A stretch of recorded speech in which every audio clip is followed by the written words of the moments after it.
Bonjour à toutes et à tous, j'espère que vous allez tous très bien. Alors les gars, aujourd'hui on est reparti sur l'analyse du crypto Bitcoin. Donc on n'a pas fait de vidéo la semaine dernière, du coup il y a pas mal de choses à regarder aujourd'hui. Parce que voilà, il s'en est passé des choses depuis 2 semaines. Bah écoutez, on va essayer de décortiquer un peu ce qui s'est passé, on va essayer de donner une explication aux réactions, aux différentes réactions du prix, d'accord? Et puis comme d'habitude, on va essayer de voir je vais essayer de vous donner une direction du marché pour la semaine prochaine. Encore une fois, les gars, bah, vous avez l'habitude maintenant, hein, c'est le 10e épisode qu'on fait. Donc je pense que bah, vous savez très bien que moi, ce que je vous dis ici, c'est tout simplement ma vision du marché. Donc ce ne sont en aucun cas des conseils d'investissement. Ensuite, à vous de prendre votre propre décision basée sur votre plan de trading. Ok, donc ça, voilà, je pense que vous connaissez déjà. D'accord. Donc aussi, si vous me découvrez sur cette vidéo-là, n'hésitez pas à vous abonner, à liker la vidéo hein, si ça vous plaît, à partager également et surtout à rejoindre notre groupe Telegram. On est bientôt 500 membres, donc je pense que ça peut vraiment vous apporter un plus. Vous pourrez partager votre analyse, on donnera notre avis et puis bon après je suis pas voilà, je suis pas le seul à donner mon avis. Il y a pas mal de membres qui sont déjà un peu initiés au trading, donc ils pourront également vous donner leur avis à eux qui peut vous apporter franchement une plus-value. Donc voilà, n'hésitez pas à nous rejoindre, je mettrai bien évidemment le lien en description. Alors les gars, alors, qu'est-ce qui s'est passé la semaine dernière sur le BTC? Donc, on a eu des mouvements un peu inattendus, d'accord?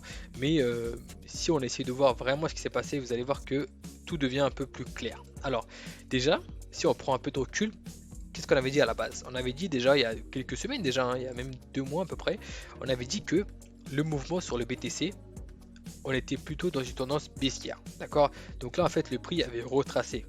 Voilà, donc on a eu une impulsion baissière. Ensuite, on a eu une correction haussière. D'accord. Ensuite, le prix est venu chercher donc les 50% de Fibonacci, donc en gros la zone premium. Ok, donc voilà, bon, vous savez quoi, on va quand même le faire. Donc là, tac.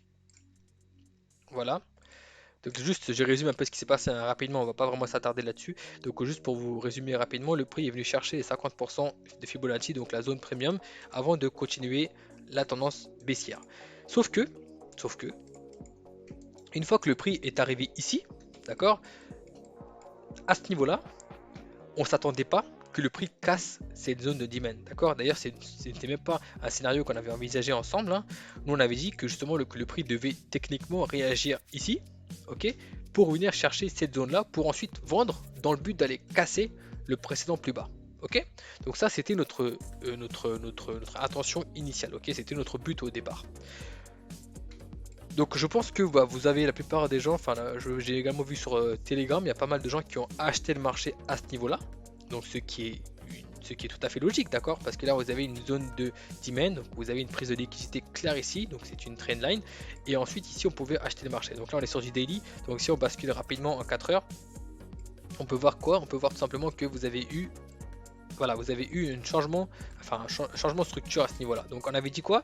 Techniquement le prix devait casser cette zone ici, puis elle devait réagir à ce niveau-là, d'accord? Donc ici, en fait, on envisageait d'aller casser le précédent plus haut en 4 heures, d'accord? Maintenant, ce qu'on avait dit quoi? On avait dit simplement que le prix commençait à renter ici. Donc ça, c'était ce qu'on avait dit il y a 2 semaines. On avait dit que le prix, au lieu d'aller casser le précédent plus haut, le prix commence à consolider entre cette zone de demand et cette zone de supply, d'accord? Donc dès cet instant-là, le plus safe, en tout cas le plus, euh, ce qui est le plus secure, on va dire, c'est d'attendre une cassure soit de cette zone de demand, soit de cette zone de supply. D'accord. Donc on avait donc un range comme ceci. Voilà. D'accord. Voilà. Donc ça, c'était le range qu'on a identifié il y a 2 semaines. Donc qu'est-ce qui s'est passé la semaine dernière? La semaine dernière, ce qui s'est passé, c'est que le prix, donc contre toute attente, moi personnellement, j'attendais une cassure par le haut, ok, par le haut pour venir chercher cette zone de supply pour continuer la tendance baissière. Mais contre toute attente, on a eu quoi? On a eu une cassure par le bas. D'accord. En fait, pour moi, tant que on était dans cette zone de demand en daily, donc c'est une zone de demand en daily, d'accord. Tant qu'on était dans cette zone de demand, on était toujours, enfin, j'avais toujours en fait l'intention de d'acheter le marché ici pour vendre le marché ici. Ok, donc le scénario qui était là, bon, on a mis tous les scénarios du même couleur, mais en gros ici, scénario qui est là, attendez, on va mettre ça vite fait en bleu par exemple, voilà, le scénario bleu était toujours valide. Ok, même si on a cassé ce plus bas ici, ça peut servir en fait une recherche de liquidité, d'accord, parce qu'en fait les gens ils vont commencer à acheter le marché ici, du coup on peut tout à fait avoir une cassure ici pour venir chercher cette zone là. D'accord. Donc ça c'était c'était une réaction possible, ok, une réaction probable. Maintenant, ce qui s'est passé, c'est que moi, j'attendais pas forcément ça, c'est que le prix est venu casser cette zone de demand en daily, d'accord?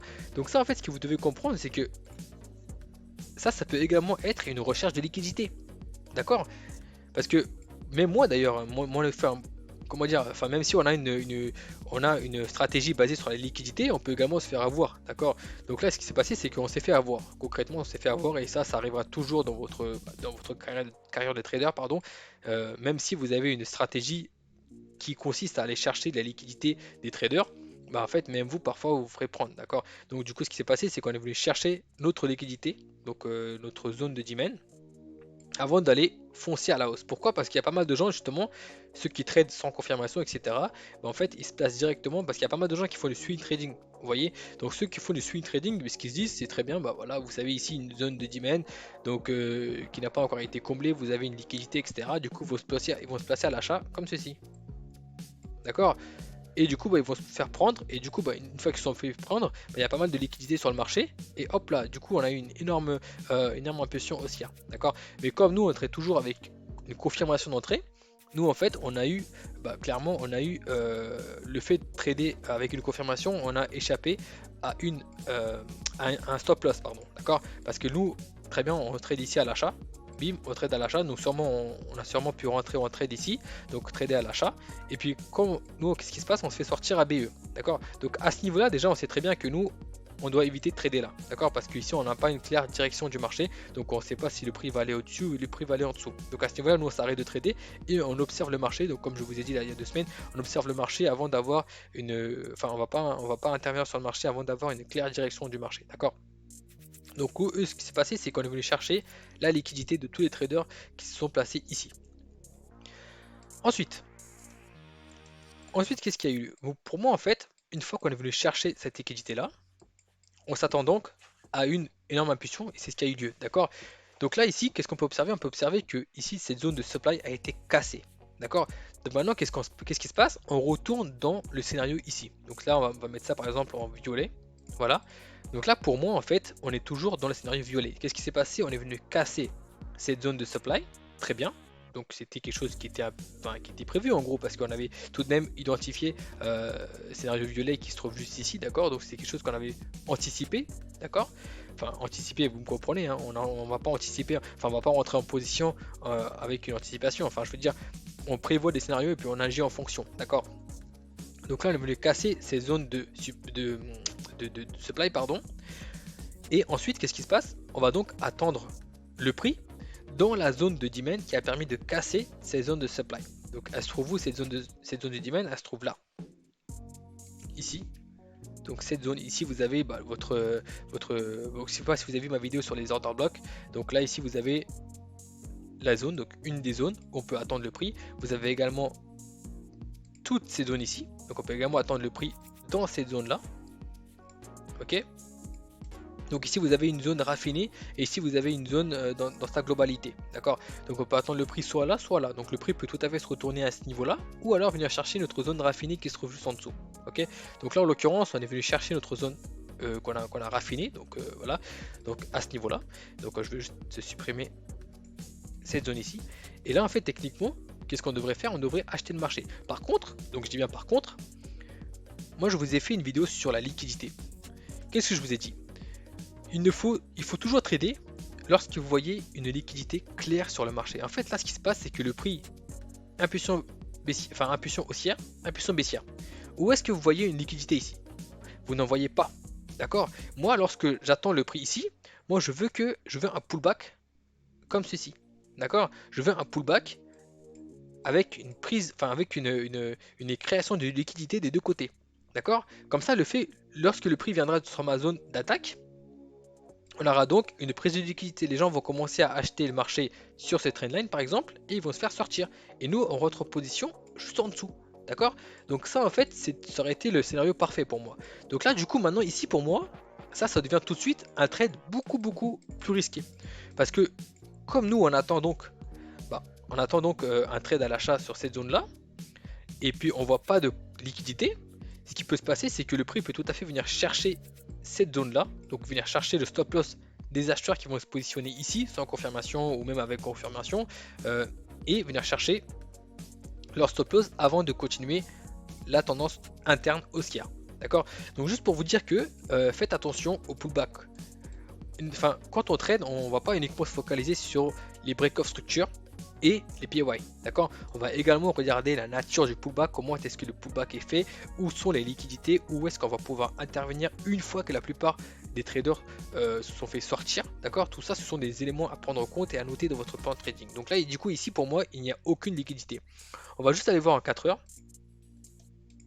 En 4 heures, ce qui se passe, c'est que la même chose, on ne voit aucune liquidité. D'accord? Là, ce qui se passe, c'est que le prix, on a une énorme impulsion baissière, donc je pense que c'est dû à un news, hein, je ne sais pas ce qui s'est passé, mais derrière sur l'euro USD, on a pas mal de news la semaine dernière, donc je pense que c'est sûrement dû à un news du dollar qui a été corrélé en fait avec le Bitcoin. Bon, voilà, ça, on va pas s'attarder là-dessus, mais du coup, là, en fait, pour moi, ce qu'on peut observer, c'est qu'il n'y a pas de liquidité. D'accord? Qu'est-ce qu'on observe? On observe une impulsion baissière, suivie de quoi? On est venu chercher cette zone de demand, ok? On a eu quoi? On peut clairement voir une zone de supply qui contrôle le marché ici. D'accord? On voit une zone de supply qui contrôle le marché. On a eu donc tac, tac, tac. Et encore là, même ici, vous voyez qu'on n'a même pas été cassé cette structure interne. On vient juste de casser ici. D'accord? Donc là, moi je tourne la vidéo le dimanche soir. Donc là, en fait, on va peut-être ou peut-être pas, peut-être que le prix va encore remonter comme il est en train de le faire juste ici. Donc tant que le prix n'a pas cassé cette zone ici, d'accord, donc ce plus bas interne, bah en fait on va pas comptabiliser, on va pas voir ça comme une cassure de structure, on va pas comptabiliser ça comme une structure de marché, d'accord. Donc là techniquement pour moi on voit clairement que le supply, donc les vendeurs contrôlent le marché à ce niveau là, d'accord. Donc si vous rentrez en position à l'achat ici, ça n'a aucun sens, d'accord. Donc clairement vous devez attendre une prise de liquidité avant, c'est à dire que par exemple ici ce qu'on peut avoir, donc je vous donne tout simplement un exemple de liquidité par exemple, c'est quelque chose comme ça, regardez, tac, voilà, vous aurez peut-être quelque chose comme ça, donc vous aurez donc un double bottom, d'accord, vous aurez ensuite la cassure du coup, donc là vous avez quoi ici, une figure chartiste qui a été confirmée, donc là vous aurez donc un double bottom pardon, suivi du cassure du coup, donc les gens vont faire quoi, ils vont se positionner à l'achat ici. D'accord. Nous, contrairement, enfin nous, on sait déjà quand justement, on va pas tomber dans le piège. On sait qu'il y a pas mal de chances, en tout cas, une grosse probabilité que le stop loss des acheteurs ici vont sauter. D'accord. Du coup, on va faire quoi? On va simplement attendre que tous ces acheteurs se font sauter. D'accord. Se font sauter, vous me comprenez? Ok. Donc on va attendre le prix ici. Donc on va attendre qu'en fait le prix redescende ici. Donc à ce niveau-là, on aura quoi? On aura donc une prise de liquidité et là vous aurez donc un trade à forte probabilité. Donc on aura quoi? On aura quelque chose comme ça, probablement quelque chose comme ça. Tac, quelque chose comme ça. Hop là. Donc là, un break-off structure. Donc si vous vous placez ici à l'achat, vous aurez donc un trade à forte probabilité. D'accord? Contrairement, si vous placez ici directement, peut-être que là vous ferez sortir également. Parce qu'il n'y a pas eu de prise de liquidité. Surtout quand en daily vous avez un pullback comme ça. Ok, bon, j'ai un daily, mais également en 4 heures. Hein. Lorsque vous avez un pullback comme ça, c'est super dangereux de se placer à l'achat ici. D'accord? Donc, même si vous avez un break-off structure, attendez quand même une liquidité. Combinez votre stratégie de break-off structure avec la notion de liquidité. C'est super important. D'accord? Donc voilà, donc faites attention à la nature de votre pullback lorsque vous prenez un trade. Maintenant, on va regarder pour la semaine prochaine. Donc qu'est-ce qui peut se passer la semaine prochaine? Alors là, en fait, donc là encore une fois, on va juste essayer de voir, on va essayer de prendre du recul. Donc là, en fait, pour moi, là, le prix n'a pas pu casser le précédent plus bas. D'accord? Dès cet instant-là, ce qui se passe, c'est que on a une grosse probabilité que ce plus haut soit cassé. Je m'explique. Donc, dans mes vidéos sur les structures du marché, je m'explique souvent à ce sujet. Donc là, il y a pas mal de gens qui vont me dire ouais, je suis en train de m'éparpiller et tout, mais écoutez les gars, l'idée c'est quand même de vous aider. Donc la structure du marché pour moi c'est la base. Du coup, j'apporte souvent ces sujets-là. Donc si vous maîtrisez déjà, n'essayez pas, enfin n'hésitez pas à faire passer la vidéo pour aller dans la partie qui vous intéresse. Ok. Donc là, du coup, en fait ici, ça c'est la structure du marché, d'accord. Donc techniquement ici, lorsque le prix fait ça et que le prix se retourne à ce niveau-là, d'accord. Donc lorsque vous avez par exemple quelque chose comme ça. Cette zone ici, elle devient faible. D'accord? Pourquoi faible? Parce qu'en fait, le prix, ce plus haut ici, n'a pas permis de casser ce plus bas ici. D'accord? Ça veut dire que là, en fait, techniquement, on peut donc aller chercher un plus haut ici, un plus haut que le précédent plus haut, pour venir chercher une nouvelle zone ici, avant de continuer la tendance baissière. D'accord? Ici, qu'est-ce qu'on observe? Ici, qu'est-ce qu'on observe? On observe qu'on a également une zone ici intéressante de vente. D'accord? Une zone intéressante. Maintenant, ce qui s'est passé, c'est que le prix s'est retourné dans cette zone ici. Ok? Normalement, cette zone-là est censée être cassée. Ok? C'est notre attente, c'est notre expectation. D'accord? Donc, le but est d'aller casser le précédent plus bas. Maintenant, ce qu'on peut voir, c'est que le prix s'est retourné dans cette zone-là. Maintenant, une fois qu'elle s'est retournée ici, on va donc passer bullish. Donc, ici, en fait, là, on passe bullish. Donc, le prix maintenant, quelle est notre attente d'un point de vue structure du marché? Le but est d'aller chercher ce plus haut qui se trouve ici. D'accord? Donc là, on va probablement venir réagir sur ces zones-là. Donc je sais pas, enfin, je veux dire, si on réagit ici, forcément, mais je veux dire, il faut absolument avoir une prise de liquidité avant d'intervenir sur les marchés. D'accord? Donc imaginons que ici vous avez une prise de liquidité la semaine prochaine et que vous rentrez en position à l'achat. Le but, vous allez forcément réagir ici. Ça, c'est une zone de réaction très très sûre. D'accord? Donc vous allez réagir ici. Mais on n'en sait rien. Peut-être que ces zones ici vont aller casser le précédent plus bas ou pas. Ok? Vous savez quoi? On va tracer tout simplement les scénarios. Mais en tout cas, le but en fait ici, c'est quoi? C'est que si jamais cette zone vient à casser, bah en fait, je serais pas du tout étonné que le prix vienne chercher cette zone-là. D'accord? Et en fait, ça, on peut d'ores et déjà anticiper à partir d'ici. D'accord? Parce que le prix n'a pas permis de casser le plus bas ici. Ok? Le prix s'est retourné à ce niveau-là. Pourquoi? Probablement pour aller chercher cette zone-là. D'accord? C'est comme ça que vous devez raisonner. Vous devez vraiment mettre tous les puzzles, enfin vous devez vraiment mettre tous vos raisonnements ensemble et essayer d'interpréter tout ça. D'accord? Donc là on va supprimer tout ça là. Tac. Dites-moi les gars si mes explications sont claires, sinon j'essaierai de vous expliquer un peu plus. Venez poser vos questions sur Telegram, j'essaierai de vous répondre avec plaisir. Donc là, on va tout simplement supprimer ça. Bon, je vais laisser ça. Donc sur JDaily, ce qui se passe, c'est que on va supprimer ces scénarios qui sont là. Tac, tac. On va tracer, vous savez quoi, on va tracer de nouvelles scénarios. Donc voilà, donc la vidéo elle dure déjà pas mal de temps, donc je vais essayer de faire vite. Donc là, le prix a cassé cette zone de supply. Donc là, qu'est-ce qu'on attend? On attend donc une réaction du prix à ce niveau-là. Donc si j'aime, enfin attendez, hein, encore une fois, peut-être que le prix viendra chercher le plus bas ici, parce que là pour moi c'est clairement une zone, on n'attrape jamais un couteau qui tombe, d'accord? Donc faites attention ici. Donc on va tout simplement attendre une prise de liquidité et ensuite on va viser un prix plus haut. Donc on va attendre ici, réaction du prix. Donc le prix va sûrement réagir ici pour venir chercher une future zone de demand qui se trouvera je sais pas où, hein, je suis pas voyant. Ensuite on va venir chercher cette zone là, d'accord? Donc on aura probablement plusieurs mini structures ici. Donc on aura quelque chose comme ça, hop là et hop là. Et peut-être qu'à ce niveau là, on va aller chercher le plus bas que le précédent plus bas, donc le plus bas daily, d'accord? Donc voilà, tac. Maintenant, notre scénario qui est également probable, c'est celui-ci. Donc peut-être que le prix va réagir là, va venir chercher cette zone ici, et on va aller en dessous. D'accord?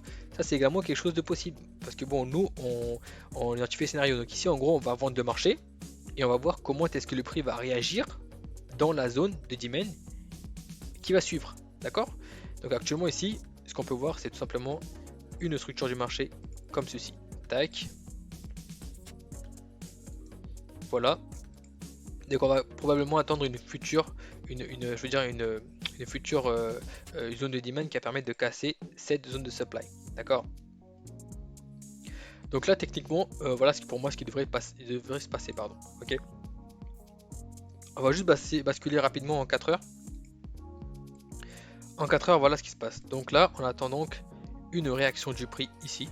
Donc là en fait, on va tout simplement attendre. Tac, tac, tac. Donc ici, j'espère vraiment qu'on aura vraiment une assez claire prise de liquidité. Donc je pense qu'on aura peut-être quelque chose comme ça. Voilà. Ici, on va venir chercher un plus bas. Donc ici, on va sûrement venir casser, chercher le plus bas ici. Et ensuite, on va continuer à la hausse. D'accord? Donc ça, c'est notre scénario en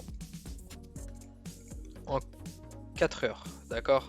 Voilà, en 4 heures, c'est pour moi ce qui peut se passer. Pour moi, en fait, c'est le seul moyen pour acheter le marché, d'accord? Si jamais le prix vient à casser directement une structure, faites attention, ok? Faites attention, surtout après ça. Voilà, donc bah, écoutez les gars, j'espère que cette vidéo-là vous aura plu.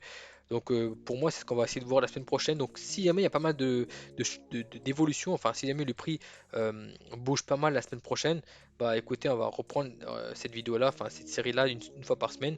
Donc maintenant au contraire, si vous voyez que le prix commence à ranger, commence à consolider dans cette zone-là, bah, je pense qu'on va se retrouver dans 2 semaines. Je vais essayer de faire une vidéo tutoriel comme la semaine dernière où ça peut aider un peu tout le monde, quoi, pas uniquement ceux qui traitent le BTC. Donc voilà les gars, j'espère que cette vidéo là vous aura plu. Donc dites-moi dans les commentaires si c'est le cas. Et moi je vous dis à très bientôt. Ciao ciao.